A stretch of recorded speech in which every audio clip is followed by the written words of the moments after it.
I did not realize this brand name was ForHelp before I purchased, as weird as that might sound to you.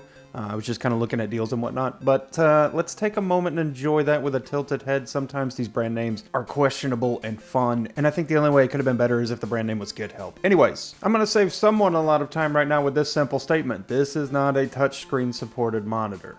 There, save somebody time, we're good, moving on. Let's go over some quick discrepancies that irk me just a smidge. One part of the advert claims it's 300 nits, one part claims 250. Realistically, we're looking at likely 250 nits with the model I have, which is the F156P1. There's an advert for 16.7 million colors with the RGB wheel on it. This is often used for RGB peripheral devices, and less so for digital LCD panels. It's just kind of odd to see that there. It may invoke the feeling that this portable monitor has additional RGB lights on it other than the actual panel's lights themselves. All of that aside, the F156P1 is a 1080p portable small footprint 15-inch monitor that offers great basic features for its cost. These monitors have become a lot more prevalent in the recent years, and I do feel they have a lot of value in the more mobile PC and even the gaming world. My daily driver is a Desk Lab one from a few years ago, and I've gotten a lot of mileage out of it. I wanted to see what new low-priced offerings there were, and this is why I picked this. In the box, we received the monitor and a stand cover, which is thankfully included here and not some weird sold separately for way too much money later down the road. This is how it should always be with these monitors. Include the stand and cover with the purchase of the monitor. We also get a mini HDMI to HDMI cable and two USB-C cables. One is USB-C to C for DisplayPort and power delivery from a capable output source, that is. The other is C to A for power if you don't have that option I just mentioned. So for instance, if you don't have the USB-C that supports power delivery and DisplayPort out, you'll go HDMI and then use the A to C cable to power the monitor, either from the block adapter that's also included with this, or direct from the device's power delivery capable USB, so like a laptop that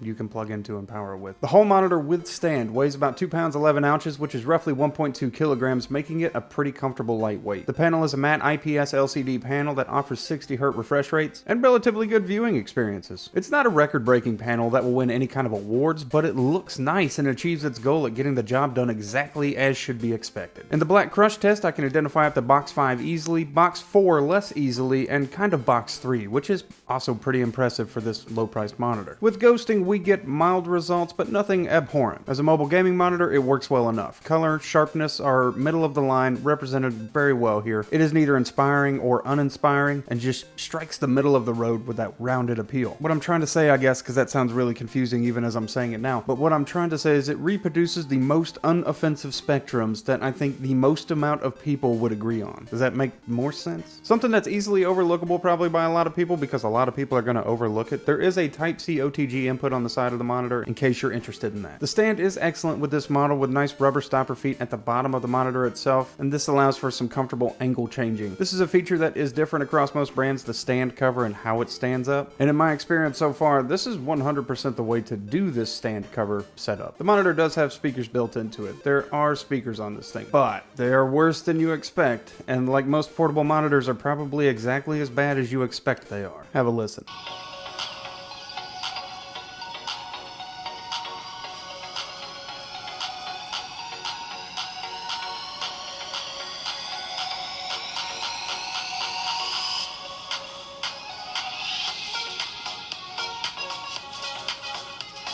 On the right side, we have a power toggle, a rocker multifunction button. This is used for adjusting display settings to find your sweet spot and has some nice built-in basic warm cool presets. Or go all the way and do a user-defined full custom control. Below that rocker switch is the mentioned OTG connection and a 3.5mm auxiliary. On the left of the monitor is our mini HDMI and the twin USB-C power delivery display ports. This portable monitor gets kudos from me. It's simple and easy and offers rounded features and extras I would expect. When I consider the wallet impact, to me, this is just a good investment if you're just looking to have that portable monitor. Anyways, I'll see you guys in the next video. You have a great day, night, whatever it is.